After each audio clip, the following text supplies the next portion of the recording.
এখান থেকে শুরু করবো।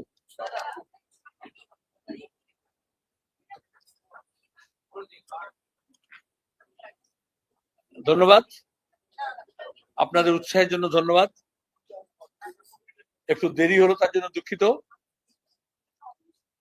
আমাদের দুদিন রাজ্য কমিটির বৈঠক, তার আগে 18 তারিখে রাজ্য সম্পাদক মন্ডলীর বৈঠক ছিল, তারপর 19-20 এবং নির্বাচনের প্রাককালে, বিধানসভা নির্বাচনের প্রাককালে যে অনকুশ ঘটনা না ঘটে, তাহলে এটাই আমাদের শেষ রাজ্য কমিটির বৈঠক। সেখানে অনেক এজেন্ডা ছিল। এক হচ্ছে আমাদের যে রাজনৈতিক প্রস্তাব আমরা নিয়েছি মাদুরাই পার্টি কংগ্রেসে, সেই রাজনৈতিক লাইন সিপিআইএম, তার ভিত্তিতে নির্বাচন আসলে যে পলিটিক্যাল ট্যাকটিক্যাল লাইন, সেটাকে কিভাবে ইমপ্লিমেন্ট করতে হবে, ইলেকট্রাল ট্যাকটিক্যাল লাইন, নির্বাচনী কৌশল, সেখানে আমাদের গাইডলাইন দেওয়া আছে এবং সেটা কেন্দ্রীয় কমিটি পিবি অনুমোদন সাপেক্ষে রাজ্যগুলো রাজ্যের বিশেষ পরিস্থিতি অনুযায়ী তার ইলেকট্রাল ট্যাকটিক্যাল লাইন ওয়ার্কআউট করে। এটা সবাইকে মনে করিতে হলে এই জন্যই গত 2-3টে বিধানসভা নির্বাচনে শুরুতেই একদল এক্সপার্ট হয়ে গিয়ে সিপিআইএম সম্পর্কে Bengal line, Kerala line, Delhi line, এইসব নিয়ে অনেক হাবিজাবি লেখা হয়। তো এবার অনেকেই তারা বেকার হয়ে গেছে। তো এখন সেই সব নিয়ে কোনো কথা নেই। তো আবার নতুন লাইনে যদি না হয় তাহলে বেআইন কিছু খুঁজতে হয়, তার চেষ্টা করছে। তো আমরা এই জন্য আমাদের party general secretary comrade MA baby এসছিলেন, আর আমরা ত্রিবান্ধমে আমাদের যে কেন্দ্রীয় কমিটির বৈঠক হয়েছিল জানুয়ারি মাসের মাঝামাঝি, সেখানে আমাদের রাজ্য থেকে আমরা বলেছিলাম এই হচ্ছে আমাদের নির্বাচনী কৌশল, নির্বাচনী যে কৌশল এবং তার ভিত্তিতে আমরা কি করতে চাই, এবং আজকে সেটা রাজ্য কমিটিতে আমরা ইউনানিমাসলি সেটাকে অ্যাডপ্ট করেছি এবং বেবির উপস্থিতিতে করা হয়েছে। মানে কেন্দ্রীয় কমিটির কাছে আমাদের যেতে হবে না, কারণ আমাদের কেন্দ্রীয় কমিটিও নেই। 27 তারিখে পলিট ব্যুরো মিটিং আছে, সেখান থেকে আমরা হচ্ছে তোমার গিয়ে আমাদের এই নির্বাচনী কৌশলটা গোটা দেশের নিরিখে, রাজ্যের নিরিখে যা পরিস্থিতি তার উপর দাঁড়িয়ে আমরা গ্রহণ করেছি। সেটার মধ্যে সার কথা হচ্ছে সিপিআইএম কে মজবুত করা, এক। তারপরে সিপিআইএম এর নেতৃত্বে বাম ফ্রন্টকে সংহত করা, তার ঐক্যকে দৃঢ় করা। তার উপর দাঁড়িয়ে হচ্ছে বাম ফ্রন্টের বাইরে যে বাম ব্যক্তি, দল, গোষ্ঠী আছে তাদেরকেও সমবেত করা, কারণ পশ্চিমবঙ্গকে বাঁচাতে, পশ্চিমবঙ্গের শিক্ষা, সাহিত্য, শিল্প, সংস্কৃতি, ইতিহাস, ঐতিহ্য, সম্প্রীতি রক্ষা করতে, এবং যে লেফট ইকোসিস্টেম স্বাধীনতার আগে থেকে স্বাধীনতার পরে গড়ে উঠেছে, যাকে দক্ষিণপন্থার উত্থানের সঙ্গে সঙ্গে মন্দির মসজিদের রাজনীতি, হিন্দু মুসলমানের বিভাজন, বাংলাদেশি রোহিঙ্গার নাম করে আদিবাসী, তপশিলি, সংখ্যালঘু, তারপরে মহিলাদের উপর নির্যাতন বাড়িয়ে একটা উত্তর ভারতীয় সাংস্কৃতিক রাজনীতি করার চেষ্টা করা হচ্ছে, রিলিজিয়াস প্রশাসন করার চেষ্টা হয়েছে গত কয়েকবার। সেই বাইনারিকে আমাদের ভাঙতে হবে। বাংলাকে বাঁচাতে হলে বামপন্থার পুনরুত্থান দরকার। সেই লক্ষ্যে আমরা কাজ করছি। গত রাজ্য সম্মেলন থেকে আমরা যে ইলেকট্রাল ট্যাকটিক্যাল লাইন ঠিক করেছিলাম, তাকে আমরা গত 1 বছর ধরে, অলমোস্ট কদিন পরে 1 বছর পূর্ণ হবে, আমরা সেটাকে সাকসেসফুলি ইমপ্লিমেন্ট করার চেষ্টা করেছি। তাতে একদিকে আমাদের যে শ্রেণী সংগঠন, শ্রমজীবী মানুষ, খেটে খাওয়া মানুষ, কৃষক, ক্ষেতমজুর, বস্তিবাসী, এই সবাইকে আমরা জড়ো করার চেষ্টা করেছি। ব্রিগেডের সমাবেশ হয়েছিল গত বছর, আপনারা জানেন, এপ্রিল মাসে। লাখ লাখ মানুষ একাত্র হয়েছিল শ্রেণীর মানুষ, শ্রেণী ঐক্য গড়ে তোলার জন্য, শ্রেণীর দাবি দাওয়া নিয়ে লড়াই করার জন্য।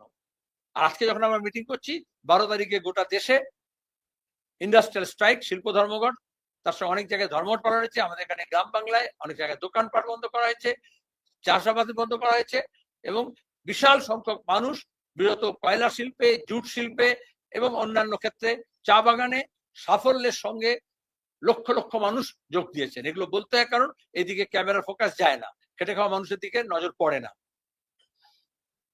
তার উপর দাঁড়িয়ে আমরা আজকে যে বৃহত্তর বাম ঐক্য, বাম ফ্রন্টের বাইরে যে বাম দলগুলো আছে তাদের সঙ্গে আমরা সাফল্যের সঙ্গে কথাবার্তা চালাচ্ছি। কারণ আমরা ঠিক করেছিলাম যে আমাদের বামপন্থী সিপিআইএম কোন কোন আসনে লড়বে সেটা ঠিক করে তার সঙ্গে বামপন্থীদের সঙ্গে সমঝোতা করা, বামফ্রন্ট এবং বামফ্রন্টের বাইরে যারা, তাদের সঙ্গে সম্পন্ন করলে বামফ্রন্টের বাইরে যারা আছে তাদেরকে, যারা বিজেপি ও তৃণমূল বিরোধী অবস্থানে দৃঢ় থাকবে তাদেরকে সঙ্গে কথা বলবো, সেই কথাবার্তা আমাদের চলছে। আমরা 90% আসন সমঝোতা পথ পরিষ্কার হয়েছে, রাজ্য কমিটিতে আমরা প্লেস করেছি একদম আসন দিয়ে, তালিকা দিয়ে। আর 10% আমরা বলেছি, কিন্তু কিছু হয় নিটিগ্রিটিস থাকে, এবং সামাজিক বিন্যাস, বিশিষ্ট ব্যক্তি, তারপরে হচ্ছে ক্রীড়া জগৎ থেকে, চিকিৎসা জগৎ থেকে, আইনের জগৎ থেকে, সংবাদ জগৎ থেকে, আরো অন্যান্য সামাজিক ক্ষেত্র থেকে তাদের জন্য, এবং সামাজিক বিন্যাসকে বিশেষত আদিবাসী, তপশিলি, মতুয়া, মুসলমান সম্প্রদায়ের মানুষ, তারপর মহিলা, এইগুলোকে দেখে নিয়ে আমরা কিভাবে রাজ্যে একটা বাংলা বাঁচা বললে দুটো হবে না, একটা বিকল্প হচ্ছে তোমাকে দিতে পারে, সেটাকে পরিষ্কার করার জন্য চেষ্টা করছি। আমরা যেভাবে কাজ করছি অন্য বাম দলগুলো এবং সহযোগীরা করছে, এবং ক্রমাগত একটা আমাদের কনভার্জেন্স হচ্ছে। আজকে কনভার্জেন্স করলে ভালো হতো বললে, কিন্তু সিপিআইএম এর মিটিং করে তো আমরা কনভার্জেন্স করতে পারো। যে কনভার্জেন্স যদি করতে হয় তাহলে আরো বাকি শক্তিগুলোকেও সহযাত্রী যারা হবে তাদেরকে নিয়ে এটা, এই কনভার্জেন্সটা ইমার্জ করছে, এটুকু আমি বললাম। এবং যখনই ইমার্জ করছে তখন আমরা যে একেবারে সিঙ্গেল মাইন্ডেডলি সমস্ত শক্তি নিয়ে ঝাঁপিয়ে পড়বো, ব্যাটল লাইন ড্র হয়েছে, লক্ষ্য স্থির হয়েছে, এবং আমাদের মোবিলাইজেশনটা যখন আমরা করছি তখন আমরা দেখলাম বাইনারি ভাঙার লক্ষ্যে যতটা আমরা এগিয়েছি, সেখানে যা হয়, যারা আমাদের সঙ্গে লড়ার কথা, সহযোগী হওয়ার কথা, তাদেরকে একটু খাবলে খুবলে নিয়ে যাওয়ার চেষ্টা করা হচ্ছে। আমরা তাও 294টা আসনে বিকল্প নিয়ে লড়াই করার জন্য প্রস্তুত হচ্ছি। এটার সঙ্গে সঙ্গে এসআইআর একটা ডিসরাপশন, বিহার ইলেকশনের সময় দেখেছেন, এখনো দেখেছেন, এসআইআর যে এই যে বাইনারি ভাঙার যে চেষ্টা হচ্ছিল, সেই বাইনারিকে রিএনফোর্স করার জন্য ধর্মের নামে, কাস্টের নামে বিশেষ জেলা, কনস্টিটুয়েন্সি ধরে আরএসএস এর বই থেকে চ্যাপ্টার তুলে ইলেকশন কমিশন এখানে এসআইআর নাম করে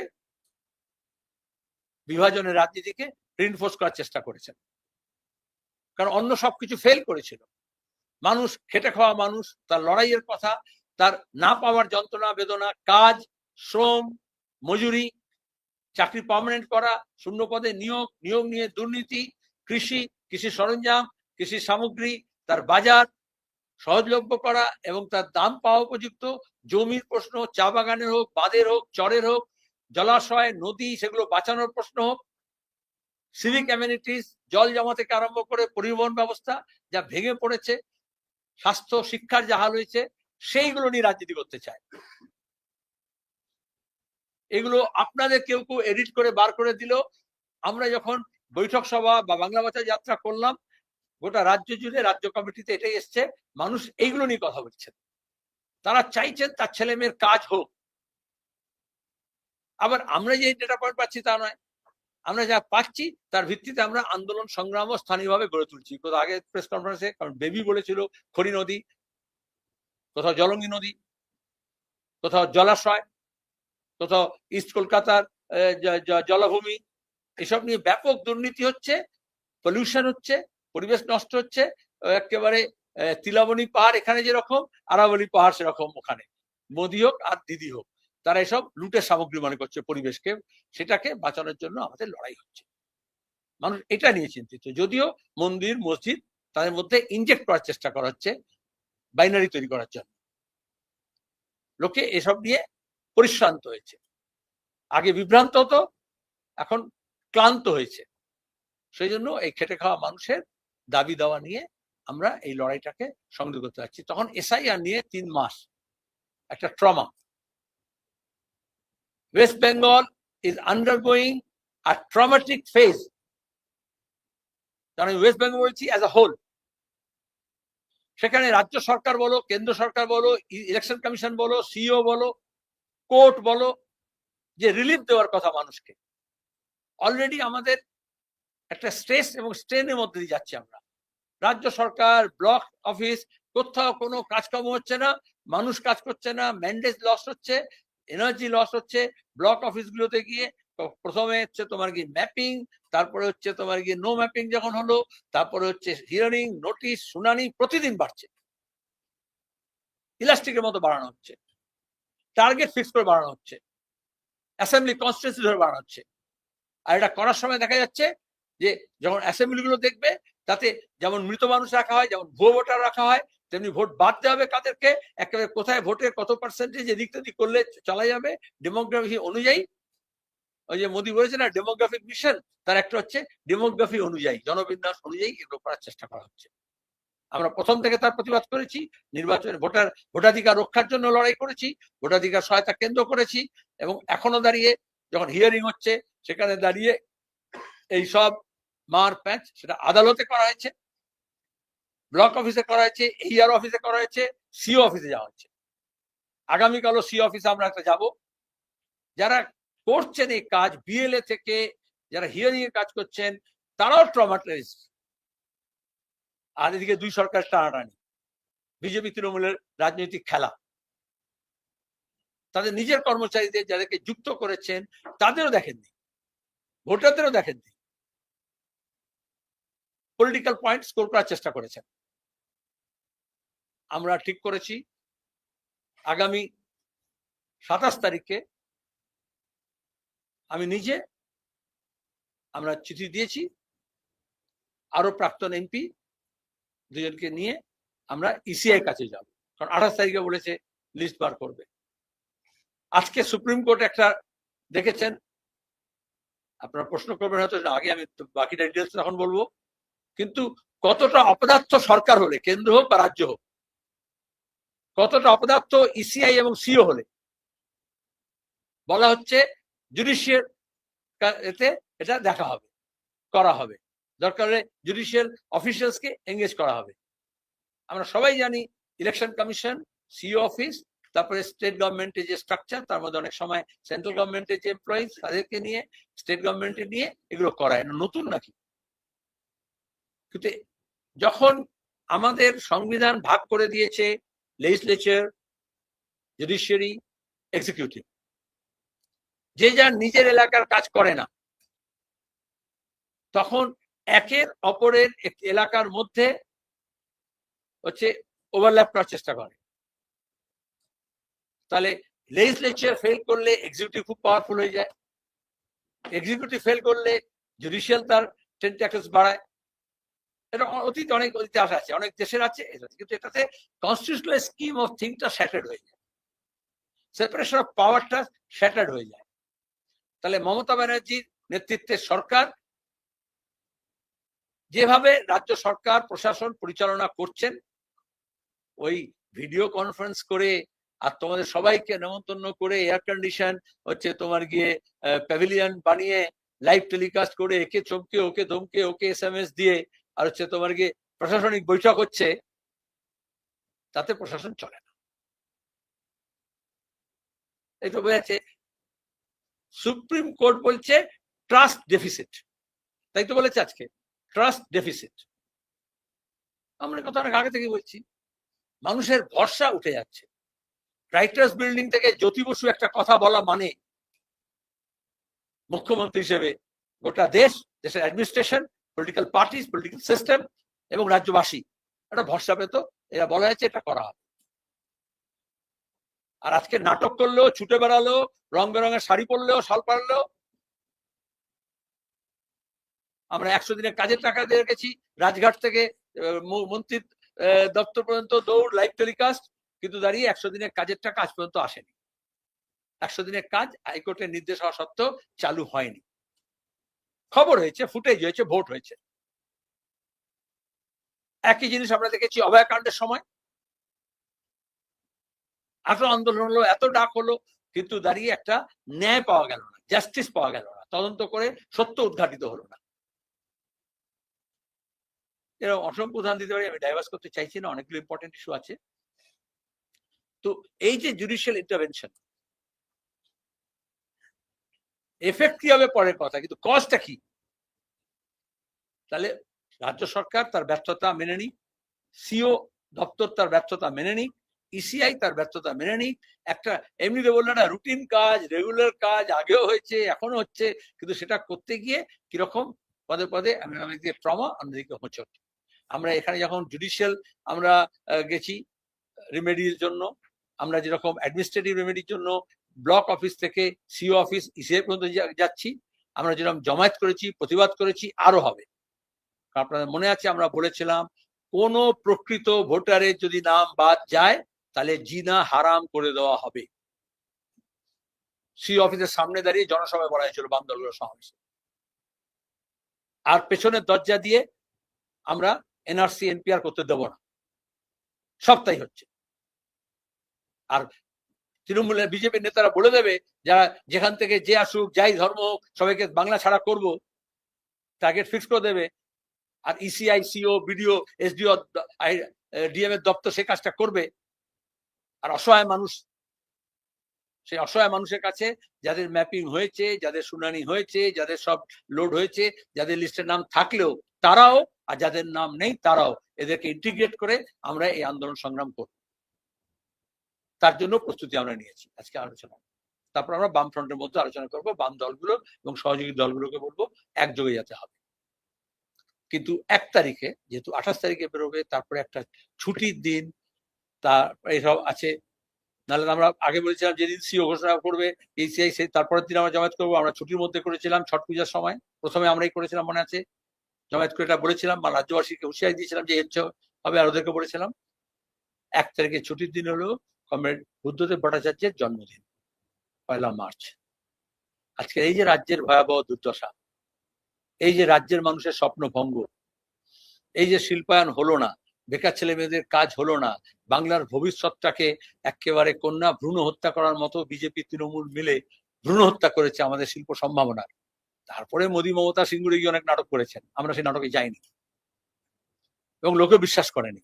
বিজেপি তৃণমূল মিলে এটা একসঙ্গে করেছিল, সানন্দে করেছিল, আনন্দে করেছিল।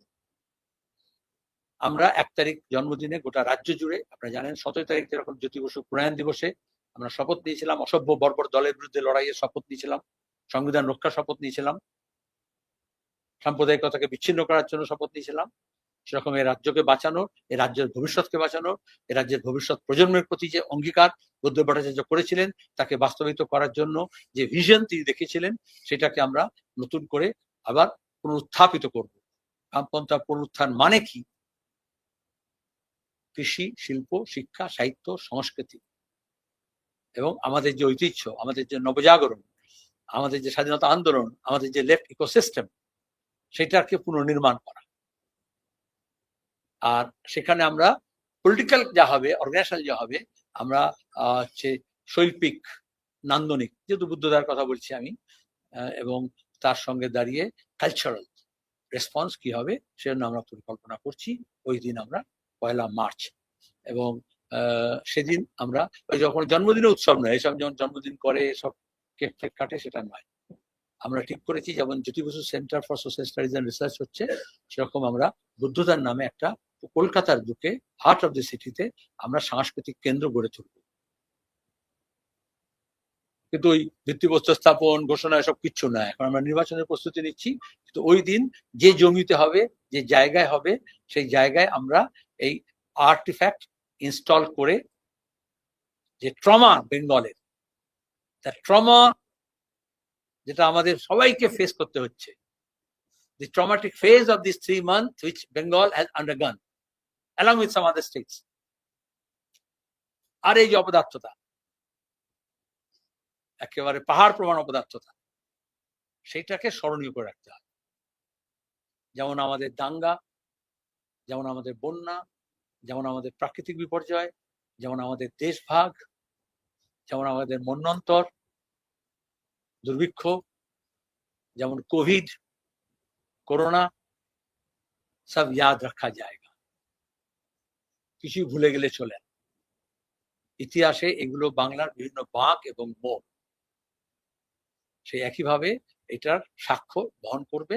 এমন ভাবে আমরা 1 তারিখে এই ট্রমাটিক ফেজটাকে আমরা আর্টিস্টিক রেসপন্স হিসেবে উপস্থাপিত করব, যেটা হবে আবার আমাদের নির্বাচনী যে বিকল্প আমরা হাজির করতে চাইছি, তারও প্রসারের সূত্রপাত।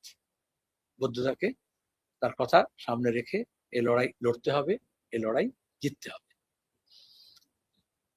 পরপর আমাদের প্রোগ্রাম আছে। আজকে আমি যখন এখানে কথা বলছি, জ্যোতির্বসু সেন্টারে কালকে ভাষা দিবস উপলক্ষে এখন ভাষা চর্চা নিয়ে আলোচনা চলছে। আগামীকাল আমাদের রেড বুক ডে, ভাষা দিবস। তাহলে মানুষের সমাগম নিয়ে সাংস্কৃতিকভাবে নানান রকমের কর্মসূচি নেওয়া হয়, কর্মকাণ্ড বিভিন্ন এলাকায়, এবং সেখানে ভাষা দিবস বিশেষত বাংলাদেশে আমাদের কাছাড়ে হয়েছিল, আমাদের অন্যত্র হয়েছিল, পৃথিবীব্যাপী নিজের নিজের ভাষাকে ধরে রাখা, সংস্কৃতি ধরে রাখার লড়াই লড়া হচ্ছে। যত বেশি গ্লোবালাইজেশন হচ্ছে, তত বেশি নিজস্ব ভাষা, নিজস্ব স্বকীয়তা, নিজস্ব সংস্কৃতি, নিজস্ব লোক যে সমস্ত পরম্পরা আছে সেটা হারিয়ে যাচ্ছে। সেটাকে ধরে রাখতে হয়, স্ক্রিপ্ট পর্যন্ত হারিয়ে যাচ্ছে। আর যে ভাষাগুলোর স্ক্রিপ্ট নেই, উপভাষা, সেগুলো তো হারিয়ে যাচ্ছে।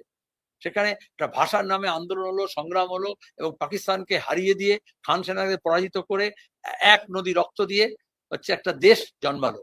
সেই দেশকে যেভাবে ধর্ম পরিচয় আবদ্ধ করে দিয়ে গ্রাস করতে চেয়েছিল দক্ষিণপন্থা এবং উগ্রপন্থা এবং মৌলবাদী শক্তি, দেশি বিদেশি শক্তি, এই উপমহাদেশে, আমাদের প্রতিবেশী দেশে। সেখানে যা হোক একটা নির্বাচিত সরকার আসছে, নির্বাচন হয়েছে, এবং যেভাবে জামাতরা একেবারে ক্ষমতা দখল করার জন্য উঠে পড়ে লেগেছিল, সেখান থেকে ভারতে দেশ হিসেবেও, আমরা প্রতিবেশী পশ্চিমবঙ্গ হিসেবেও, এবং সাম্প্রদায়িক মুক্ত জগৎ যারা তৈরি করতে চাই, তাদের কাছে একটা আপাত স্বস্তির জায়গা হয়েছে। এরপরে বাংলাদেশ কোন পথে যাবে, কিভাবে এগোবে, সেটা বাংলাদেশ ঠিক করবে। কিন্তু গণতান্ত্রিক, সাম্প্রদায়িকতাহীন মুক্তিযুদ্ধের ধারাকে বহন করে যাতে, সেজন্য 21 তারিখের এবারে অনেক বেশি গুরুত্বপূর্ণ। সেটা যেমন হবে, আমরা আমাদের গোটা বিশ্বে 21শে ফেব্রুয়ারি নিজের নিজের ভাষায় মার্ক্সবাদের চর্চা করতে হয়। ভাষা তো আসলে আলোচনার জন্য, কমিউনিকেশনের জন্য, তো সেজন্য আমরা রেড বুক ডে পালন করি।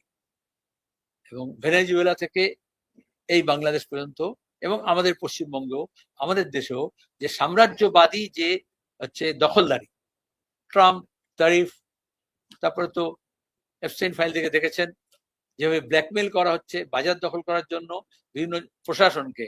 ইংল্যান্ড হলে তার রাজপুত্র হলেও অ্যারেস্ট হয়, আর আমাদের প্রধানমন্ত্রী হলেও, শাসক দলের লোকজন হলেও, এইসব মাফিয়া যারা হচ্ছে অ্যাবিউজেস, হিউম্যান ভ্যালুজের যা যা খারাপ, সেগুলোকে তারা সেলিব্রেট করে। দক্ষিণপন্থা মানে তাই। তাহলে এটা কি করে হলো, এই কেমন হয়, কেমন চলে, এ নিয়ে আমরা চর্চা করব। এবং সেই জন্য আমরা বই ছাপিয়েছি। সেই বই পাঠ হবে সর্বত্র পাঠচক্রের মধ্য দিয়ে, বাংলা ভাষায়। এই বিশ্বে দক্ষিণপন্থা উত্থান এবং সাম্রাজ্যবাদের যে কর্মসূচি, এবং সেটা কিভাবে মানবতা বিরোধী, কিভাবে শিশু বিরোধী, নারী বিরোধী, কিভাবে আমাদের স্বাধীনতা বিরোধী, কিভাবে আমাদের ব্যবসা বাণিজ্য শিল্প জ্বালানি বিরোধী, আমাদের নিরাপত্তা বিরোধী, সেসব নিয়ে আলোচনা। এটা হচ্ছে 21 তারিখে। 22 তারিখে জ্যোতির্বসু সেন্টারের উদ্যোগে মেদিনীপুর শহরে আলোচনা হবে। যেমন আমরা উত্তরবঙ্গে একটা করেছিলাম যে বিকল্প কি উত্তরবঙ্গের জন্য, এরকম জল, জঙ্গল, জমিন নিয়ে, জঙ্গলমহল, এই পশ্চিমাঞ্চল, সেই ব্যাপারে আমাদের মানুষের জ্বালা যন্ত্রণা, প্রকৃতি, পরিবেশ, লেফট ইন্টারভেনশন কি হবে, সেই নিয়ে একটা আলোচনা চক্র হবে।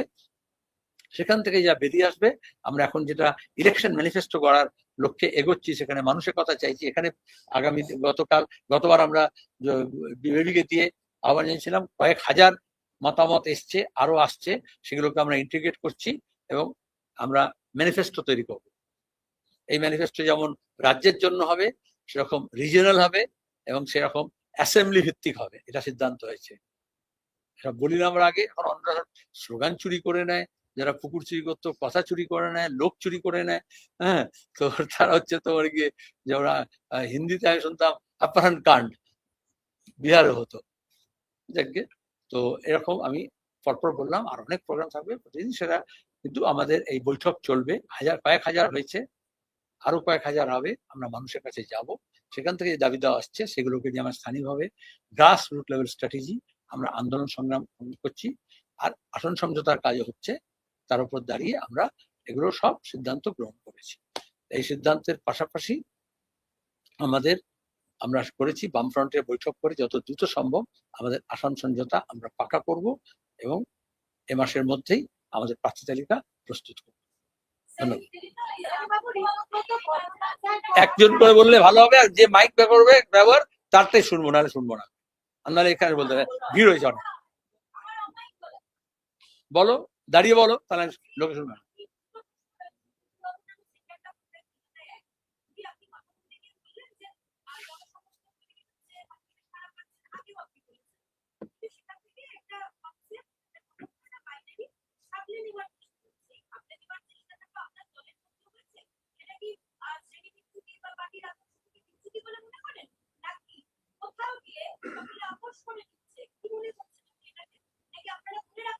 দুটো প্রশ্ন করেছো, দ্বিতীয়বার চান্স পাবে না বলে।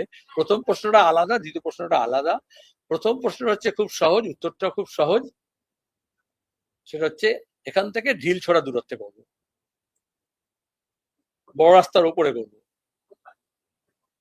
এখান থেকে ঢিল ছোড়া দূরত্বে বড় রাস্তার উপরে, তার মানে এজেসি বোস রোডের উপরে। বোঝা গেল? প্রমোদ দাশগুপ্ত মেমোরিয়াল ট্রাস্ট করবে তার শিষ্য বুদ্ধদেব ভট্টাচার্যের নাম। দ্বিতীয় প্রশ্নটা তুমি অনেক গম্ভীর গম্ভীর কঠিন কঠিন কথা ব্যবহার করেছো, যেগুলো আমরা সাধারণত পার্টির সম্মেলনে ব্যবহার করি বা মঞ্চে ব্যবহার করি না, ডকুমেন্টসে ব্যবহার করি, প্রেস কনফারেন্সে একদমই করি না। সব বললো না, আমি বলছি না, তার মধ্যে একটা বাংলা শব্দ শুনেছি, খাবলে খাবলে, পরিচিত শব্দ হয়, সেটা আমার মনে আছে। এখানে রিপিট করো না, খাবলে খাবলে না। আসলে কি হয়, বাইনারি ভাঙতে হলে যে প্রয়াস আমরা নিয়েছি, তাহলে যাদের মিলিয়ন ডলার খরচ করে, million and million if not trillion dollar খরচ করে বামপন্থীদেরকে কোণঠাসা করা, নিকেশ করা, শেষ করা। তাই তো বলেছিল কেশপুরে শেষপুর, তারপরে শুভেন্দু বলেছিল লাল ঝান্ডা ধরার লোক থাকবে না, তারপরে মাওবাদীদের নিয়ে সে গুলি করে মারা হয়েছিল, শালকুশনের লাশে ওখানে যেখানে পড়েছিল সেখানে গেছিলাম কদিন আগে, মিটিং করেছি। কোথায় তোমার গিয়ে ইউরোপ থেকে, কোথায় ল্যাটাভিয়া, সেখান থেকে ক্রু নিয়ে, কোথায় আনন্দমার্গীদের ঘাঁটিতে, ওখানে হচ্ছে তোমাকে পুরুলিয়ায় অস্ত্রবর্ষণ করেছিল জ্যোতি বসু। সরকারকে ফেলতে হবে, ভুলে গেলে তো চলবে না, সব ইয়াদ রাখা জায়গা বলেছি।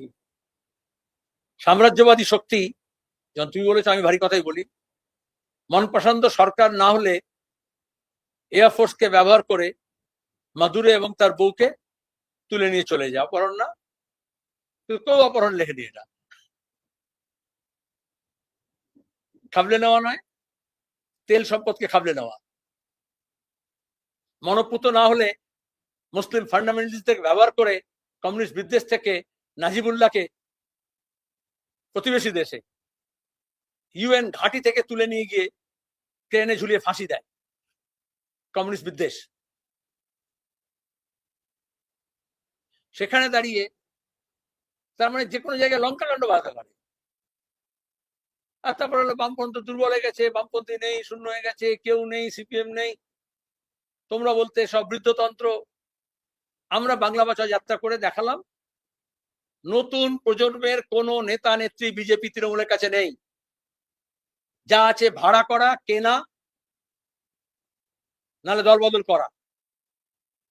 একমাত্র সিপিআইএম গোটা দেশের মধ্যে, পশ্চিমবঙ্গ সিপিআইএম গর্ব করে বলতে পারে হোম গ্রোন অর্গানিক লিডারশিপ। আমরা আন্দোলন সংগ্রামের মধ্য দিয়ে নতুন প্রজন্ম সর্বস্ব ত্যাগ করে, যেখানে ল্যাবে ঢুকতে দেয়নি, অ্যাডমিট কার্ড ছিঁড়ে দিয়েছে, ক্লাস করতে দেয়নি, কলেজে ভর্তি হতে দেয়নি, কেন? এসএফআই এর নাম মুছে দেবে। অথচ দেখা গেল সেটা সম্ভব হয়নি, তাই করে। এটা নতুন না। অল্টারনেটিভ লেফট যখন আমরা শুনছিলাম, কেন আমরা বলছি ফর 30 years আমরা বলছি লেফট অল্টারনেটিভ, বাম বিকল্প। তখন পরিকল্পিতভাবে বলা হলো বাম বিকল্প নয়, বিকল্প বাম, ব্র্যাকেটে সিপিএম কে বাদ দিয়ে। 35 বছর ধরে আন্দোলন চলছে, সংগ্রাম চলছে।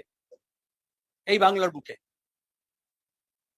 মিডিয়ার লক্ষ্য হোক বা মিডিয়ার অলক্ষ্য, যে বাংলার জন্য, দেশের জন্য দক্ষিণপন্থা যখন উত্থান হচ্ছে, তখন আমরা কি বাম বিকল্প তৈরি করব, না একটা বিকল্প বাম খুঁজব? তার জন্য অনেক নিয়োগ করা হয়েছে, অনেককে নিয়োগ করা হয়েছে। এখন একজন সদ্য প্রয়াত হয়েছেন, এই দক্ষিণ চব্বিশ পরগনার নেতা ছিলেন। তারপরে পরপর আছে ডিকেড। অনেকে বলে নতুন প্রজন্ম, নতুন প্রজন্ম ছিল না, কিন্তু সবচেয়ে কম বয়সী জেলা সেক্রেটারি হয়েছিলেন সিপিআইএম এর ইতিহাসে, টার্গেটেড। কিন্তু ওদের টার্গেট ফুলফিল হয়নি, ওই অনশন মঞ্চে পায়ের তলায় বসেও হয়নি। এর মধ্যে কেউ কেউ অতিবাম, মমতার মধ্যে লেনিন খুঁজে পেয়েছিল, আর কেউ কেউ মমতার পয়সায় লেনিনের ছবি লাগিয়েছিল। সবই হচ্ছে বিকল্প বাম তৈরি করার জন্য।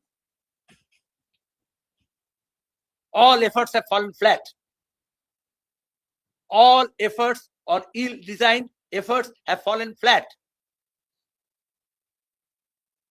আজকে টেলিভিশন চ্যানেলে যখন ঘন্টা হয়, 24 ঘন্টা হয়, সেখানে ওই সাংবাদিক থেকে নিয়ে ছাত্র নেতা করেছিল, তৃণমূলের ছাত্র নেতাকে যুব নেতা করেছিল BJP, traders, dealers, where are the leaders? তো একটা নাটক হয়েছিল, তা ছিল এক চরিত্রের সন্ধানে, ছিল না একটা নাটক, গ্রুপ থিয়েটারের নাটক হয়েছে একটি চরিত্রের সন্ধানে। তাহলে হচ্ছে নীতি নৈতিকতা, যখন তৃণমূলের প্রতিদিন এত অধঃপতন হয়েছে, এত ধর্ষণ, এত খুন, এত গোলাগুলি, নিজেদের মারামারি, এত জেল, এত টাকা, এত বান্ধবীর খাটের তলা থেকে টাকা, ফ্ল্যাটের থেকে টাকা, সুতরাং নীতি নৈতিকতা রক্ষা করার জন্য তাদেরকে সিপিআইএম থেকে কারোর দরকার হয়ে পড়েছে। এটা সিপিআইএম আর সিপিআইএম এর নতুন প্রজন্মের জয়। কিন্তু শোনো, তার প্রশ্ন করে ছেড়ে দাও, না বল প্রশ্ন।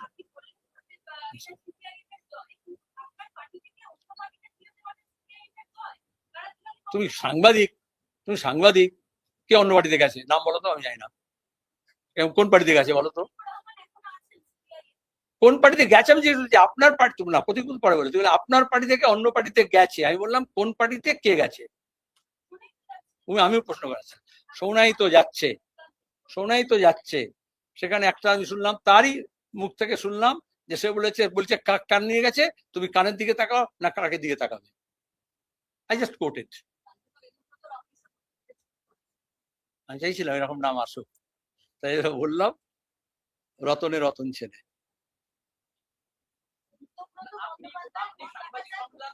একজন করে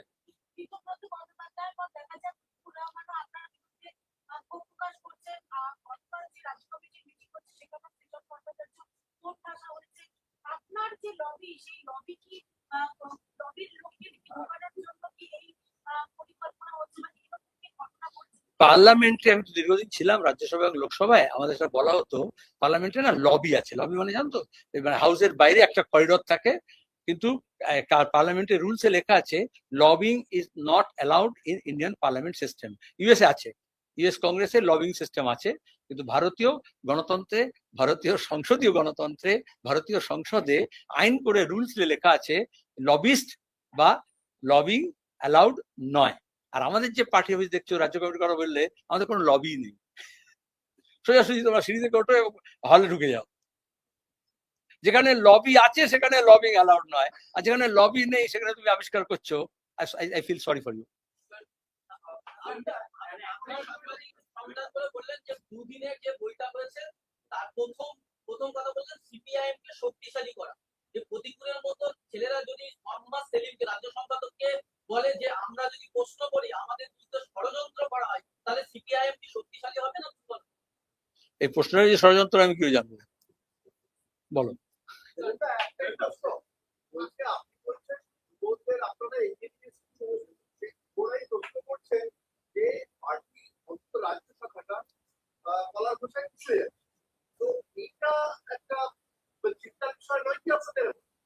প্রথম কথা হচ্ছে আমাদের রাজ্যে শাখা নেই, রাজ্যের অনেক শাখা আছে, রাজ্য কমিটি আছে, এক শাখা আরএসএস এর হয়।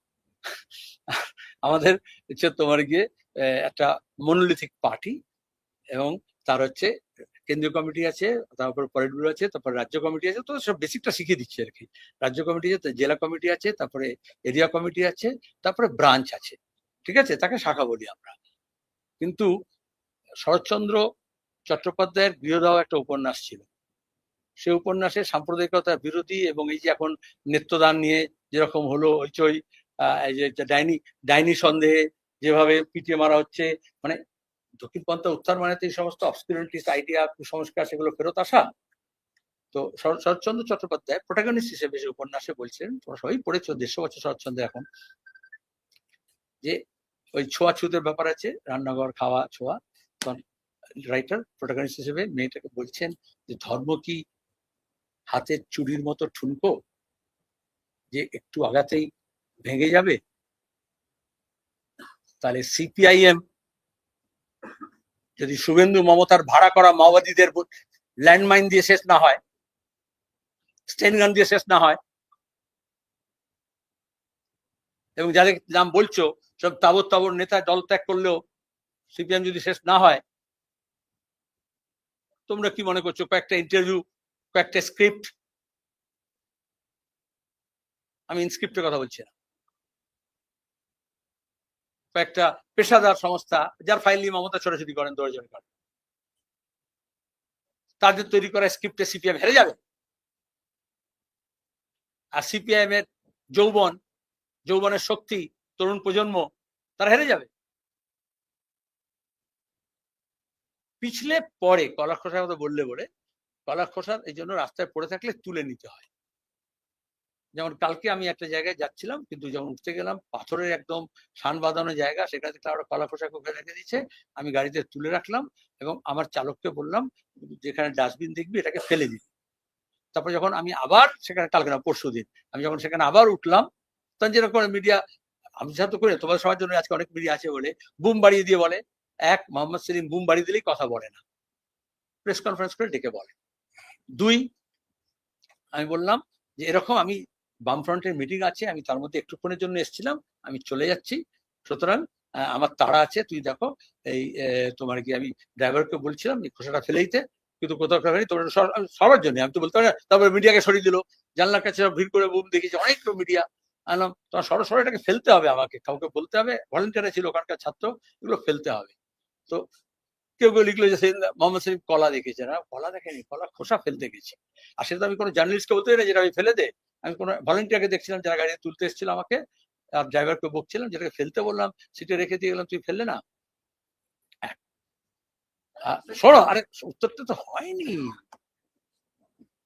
যখন কেউ পিছলে পড়ে, যাতে পিছলে না পড়ে যেরকম কলার খোসা তুলে নিতে হয়, আর তেমনি যদি কেউ কলার খোসায় হোক, বানের জলে হোক, তোমার রেল লাইনের ধারে হোক, স্টিমার থেকে হোক, বাস থেকে হোক, যদি কেউ পড়তে যায়, সহযাত্রী, সহমর্মী, বন্ধু, আত্মীয় স্বজন, এমনকি অপরিচিত কেউ যদি থাকে, তখন তাকে হাত বাড়িয়ে তাকে ধরতে হয়, তাকে বাঁচানোর চেষ্টা করতে হয়, অতল গহ্বরে যাতে তলিয়ে না যায় সেটাকে রক্ষা করার চেষ্টা করতে হয়। কিন্তু এইটুকু সাবধান থাকতে হয়, অনেক সময় কি হয়, জলের তোরে যে বাঁচাতে চেয়েছিল সেও হয়তো ওইদিকে চলে গেল, বা রেল এমন স্পিড আসলো যে আত্মহত্যা করতে যাচ্ছিল তাকে টানতে গেল কিন্তু চলে গেল, তখন এই রিস্কটা নিতে হয়, কিন্তু আবার রিস্কটাকে অ্যাভয়েডও করতে হয় যাতে আঘাতটা আরো অন্যদেরকে না লাগে। একজন একটা প্রশ্ন, একজন অতদূর করতে হবে না, তুই বল ফার্স্ট।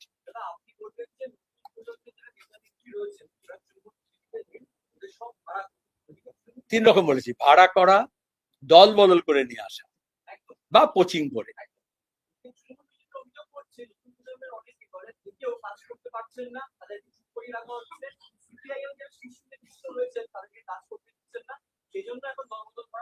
এখন অফ সিজনের কথা বললে তো হবে না, এখনো সিজন স্টার্ট হয়নি, যে সিজন স্টার্ট হবে তখন দেখবে তৃণমূলে কত লোক বলবে দম বন্ধ হয়ে যাচ্ছে বলে বিজেপিতে যাবে, আর বিজেপিতে কত লোক বলবে যে দম বন্ধ হয়ে যাচ্ছে, নিঃশ্বাস নিতে পারছি না, তৃণমূলে আসবো। এসব তো গত দুটো নির্বাচনে দেখেছো তোমরা, নতুন করে কি আবিষ্কার করছো?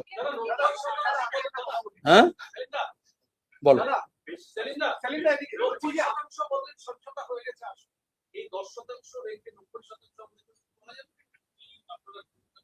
একদম কোচবিহার থেকে কাকদ্বীপ পর্যন্ত বেশিরভাগ জেলায় 100% সিপিএম কোন আসন লড়বে, বাম শরিককে লড়বে এবং সহযোগী কারা লড়বে, এগুলো আমরা আসন রফা করে নিয়েছি।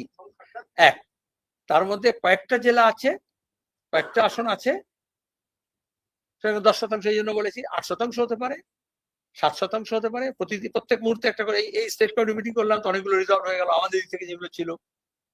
যখন রফা মানে সমঝোতা মানে 2 কদম তুম ভি চলো 2 কদম হাম ভি চলে, তো আমরা সেখানে দাঁড়িয়ে নানান রকমের একদম সবই তো আজকাল কম্পিউটারাইজড হয়ে গেছে এবং রাজ্য থেকে, জেলা থেকে, এরিয়া থেকে সমস্ত নিয়ে আমরা এগুলো করছি। এই জন্য আমি বললাম আর কয়েকদিনের মধ্যে 7% বাকি আছে, এটা 7 দিনের মধ্যে হয়ে যাবে। সংখ্যা কি করে বলবো? আমি বললাম 90% সংখ্যা বলতে পারি, 100% সংখ্যা বলতে পারবো না। তো সংখ্যা কখন বলা যাবে? অ্যাবসলিউট নাম্বারটা কখন বলা হয়? 100% রিচ করি। এই রিলেটেড সমঝোতা রিলেটেড কি আছে কিছু বলো? সমঝোতা ছাড়া যেগুলো আছে একটু পরে করবে, আগে সমঝোতার জন্য কি আছে আছে ওটা পরে আমি ব্যাক করবো না কিন্তু। প্লিজ, হয়ে গেছে তোমার কাছে।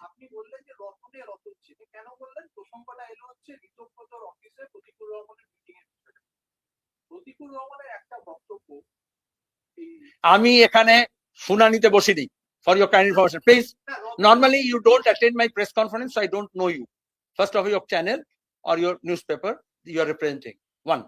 Second thing is, press conference ডাকা হয় রাজ্য কমিটির বৈঠকে যে সিদ্ধান্ত হয়েছে সেগুলোকে ব্রিফ করা হয়। তারপরে প্রেসকে সুযোগ দেওয়া হয় সুপ্রিম কোর্ট থেকে লোকাল আদালত পর্যন্ত, যেখানে যা শুনানি হয়েছে, যা রায় বেরিয়েছে, বিভিন্ন নেতারা, বিভিন্ন দলগুলো যে বলেছে তার সম্পর্কে কিছু রিয়াকশন যদি জানতে হয়। এখানে আমি কারুর শুনানির জন্য বসিনি। I am not sitting on a judgement seat. আমরা বিচারও করছি না, আর বিচারের প্রক্রিয়া আমরা শুরু করিনি, সুতরাং আমি রায় দেবো কি করে? এখানে কারুর হয়ে কেউ ফরিয়াদও করতে আসেনি, এখানে কারুর হয়ে কেউ ক্রস এক্সামিনও করতে আসেনি। এটা আমি এক্সপেক্ট করবো। ওইগুলো টেলিভিশন চ্যানেলে যখন বসবে, আলোচনা করবে, বিতর্ক করবে, সেখানে করবে। প্রেস কনফারেন্সের একটা স্পেসিফিক পারপাস থাকে। আমি প্রেস কাউন্সিলের মেম্বার ছিলাম দীর্ঘদিন, জার্নালিস্টিক এথিক্সটা বলে দিলাম। বলো।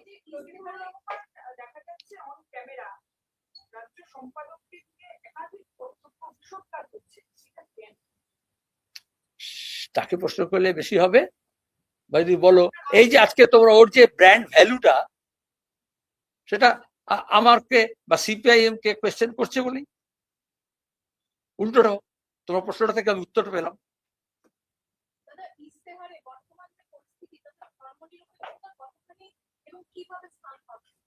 এটা তো মেজর ইস্যু গোটা দেশে। আমি যেটা ধরলাম, এটা এখন তো আপনাকে দিতে পারি, আমার অনেক কপি আছে, প্রেসও পাওয়া যায়। রাজনৈতিক লাইনের প্রথম চ্যালেঞ্জ হচ্ছে আমাদের কাছে, আমাদের দেশে আমাদের যে সেকুলার ডেমোক্রেসি আছে সেটাকে বাঁচিয়ে রাখতে হবে, গণতান্ত্রিক ধর্মনিরপেক্ষ ব্যবস্থাকে। তার জন্য আমাদের সাংবিধানিক যে স্কিম অফ থিং আছে সেটাকে বাঁচাতে হবে। সেটা আমি প্রথমে বললাম, সাংবিধানিক স্কিম অফ থিং ভাঙা হচ্ছে বিজেপি তৃণমূল উভয়ের দিক থেকে। আর তারপরে আমরা বললাম যে বাইনারি তৈরি করা হচ্ছে, ধর্মীয় রাজনীতি করে, ধর্মীয় হচ্ছে তোমার গিয়ে উস্কানি দিয়ে, ধর্মীয় প্রতীক ব্যবহার করে, ধর্মীয় চিহ্ন ব্যবহার করে, ধর্মীয় তিথি ব্যবহার করে, সেগুলো থেকে মানুষকে তার জীবন জীবিকা ইত্যাদি যেগুলো রিলেটেড বাস্তব যে যুক্ত যে সমস্যাগুলো আছে সেগুলোকে সামনে আনতে হবে। এটা একটা ঠিক যে এটা হচ্ছে বলেই দেখা যাবে। আমরা বললাম বেকারিটা ইস্যু, মিডিয়া বললো না বেকারি টেকারি কি আছে, ওই তো মিলার যে চাকরির মেলা করেছে মোদী, চাকরির মেলা করেছে মমতা, ডবল চাকরি দিয়েছে, 2 কোটি চাকরি দিয়েছে, শেষ।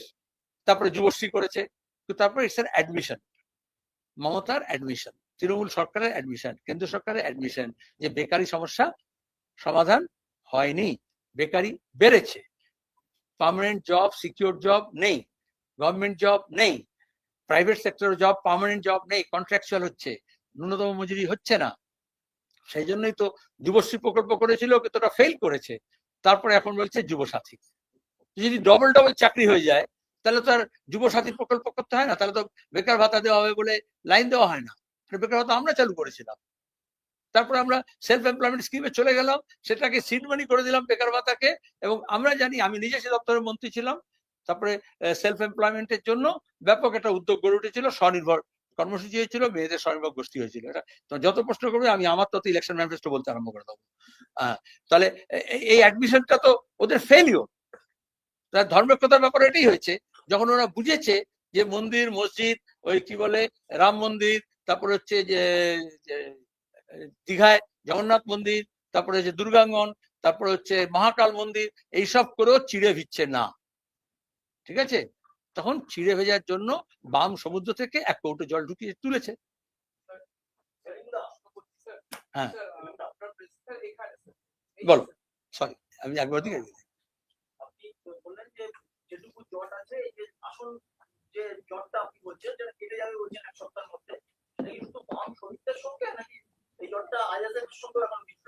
জট শব্দটাই আমি ব্যবহার করিনি, আমি বলছি 92%, 93%। আমি একটু প্রথমে যখন শুরু করেছিলাম 90%, এখন তো ওখানে হোয়াটসঅ্যাপে দেখে নিলাম 92%, কারণ আমাদের টিম তো কাজ করছে, কথাবার্তা হচ্ছে। আমি যেতে যেতে বলছি 93%, ঠিক আছে? এটা মানে মিটারের মতো আর কি, ইন্ডিকেটার্স। আর বাকি যেগুলো আছে সেগুলো আলাপ আলোচনা চলছে। আমি 7 দিন সময় দিলাম, অতদিন লাগবে না, অতদিন ধৈর্য রাখতে হবে না, ধৈর্য ধরতে হবে না, ধৈর্য ছুটি হবে না। তার আগেই বাকিগুলো নিটিগ্রিটিস গুলো, কারণ ক্লেম কাউন্টার ক্লেম থাকে, সেগুলো আলোচনা করতে হবে। আলোচনা মানে তাই, আরে ট্যারিফ বার বলে বললাম, একতরফা ঘোষণা করে দিও না ট্রাম্পকে, যে তারপরে একটু ডিপ্লোম্যাটিক চ্যানেলে আলোচনা করো, ডিসকাশন করো, আমাদের স্বার্থ দেখো, তোমাদের স্বার্থ দেখো, এটা আলোচনার মাধ্যমে হয়। ভারত পাকিস্তান যখন তোমরা অপারেশন সিন্দুর বলে ডঙ্কা বাজাচ্ছিলে, আমরা তখনও বলেছিলাম যে গলি নেই বলিসে হ্যালো ওরা, অনেকে আমাদের দেশদ্রোহী বলেছিল, কিন্তু আলটিমেটলি তারপর ট্রাম্প বললো, তখন যুদ্ধ থেমে গেল। মনে করিতে ইচ্ছে, কারণ ভোটের সময় তো সব পোস্টার লাগাবে আবার অপারেশন সিন্দুরের। তো সেই রকম দাঁড়িয়ে তোমার গিয়ে যখন একাধিক দল যখন আলোচনা করে, তার মারফতে তৃণমূলের একটা গোষ্ঠী আর একটা গোষ্ঠী বোমাবাজি করার থেকে তো ভালো, যে উপপ্রধান প্রধানের দল নিয়ে ছোড়াছুড়ি করে খুনোখুনি করার থেকে তো ভালো যে একাধিক দল বামফ্রন্টের মধ্যে এবং বামফ্রন্টের বাইরে যে দলগুলো আছে তাদের সঙ্গে আলাপ আলোচনা করে আমরা একটা সেটেলমেন্টে পৌঁছবো। এটা তোমাদের মনোভূত হবে না, গুলি করে চলে ভালো লাগতো, কিন্তু এটা হচ্ছে না।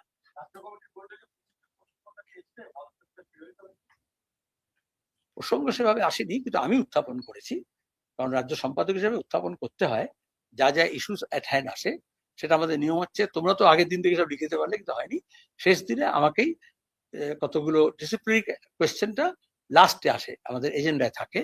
সেগুলো আরো একটা ইস্যু ছিল, এটাও ছিল, কিন্তু আমরা বলেছি, প্রস্তাব দিয়েছি যে এটা খুবই বেদনাদায়ক। আমার কাছে নতুন প্রজন্মের একটা ছেলে মেয়ে পার্টির, অনেক পার্টিকে ইনভেস্ট করতে হয়, মুভমেন্ট, আন্দোলন, সংগ্রাম, প্রচার, লড়াই, তার থেকে তারপর আমরা চাই এটা থেকে পার্টি যাতে লং টাইম ডিভিডেন্ড তোলে, জনগণ তোলে, শ্রেণী আন্দোলন তোলে। আমার ক্ষেত্রে তাই করেছে পার্টি, সবার ক্ষেত্রে তাই করে। এবং আমার নিজের ক্ষেত্রে এইখানে দাঁড়িয়ে তো আমি বলেছিলাম, যখন আমি রাজ্য সম্পাদক হয়েছিলাম, এই উজ্জ্বলী প্রশ্ন করেছিল, আপনি কি করবেন, আমরা বলেছিলাম আমাদের কাছে 30টা তেজি ঘোড়া আছে, আমি কয়েক বছরের মধ্যে এটাকে 300টা ঘোড়া করব। তারপরে বলেছিলাম 300 হয়ে গেছে, আমি এখন 1000-এর দিকে যেতে হবে। সেখানে এই ধরনের একজন কর্মী কে হারানোর প্রশ্ন উঠলেও আমার কাছে সন্তান হারা হওয়ার শপথ।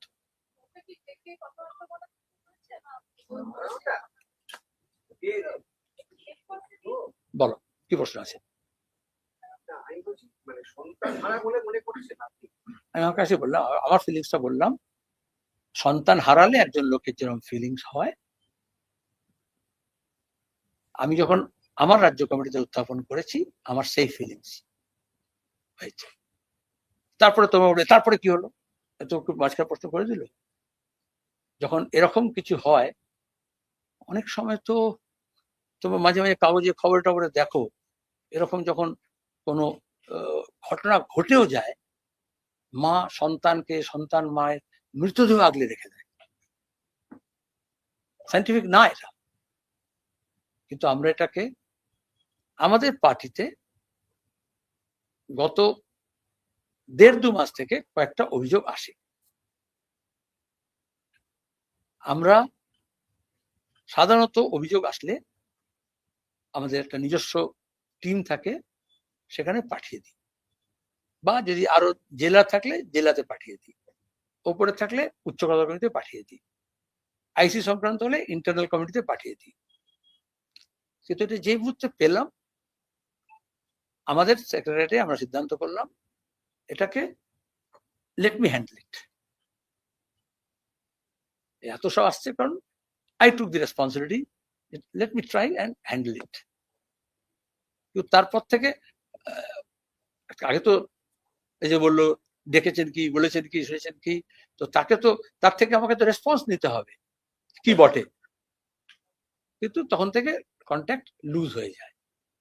এবং অন্যদিকে আমাদের তোমাদের অনেকে বন্ধু বান্ধবের মারফত আমরা জানতে পারি যে আরো কিছু কন্ট্যাক্ট ডেভেলপ করছে।